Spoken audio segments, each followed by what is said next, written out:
একদিন এক চোর নতুন জায়গায় চুরি করতে গেল।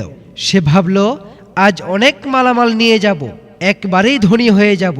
কিন্তু সমস্যা হলো, সে চুরি করতে মাত্র একটি ছোট ব্যাগ নিয়ে এসেছিল।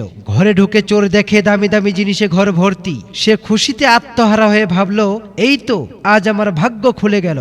চোর তাড়াহুড়া করে ব্যাগ ভর্তি করতে লাগলো, কিন্তু ব্যাগ ভর্তেই আরো অনেক দামি জিনিস পড়ে রইল। চোরের মাথায় তখন চিন্তা এলো, আহা, যদি আরেকটা বস্তা পেতাম।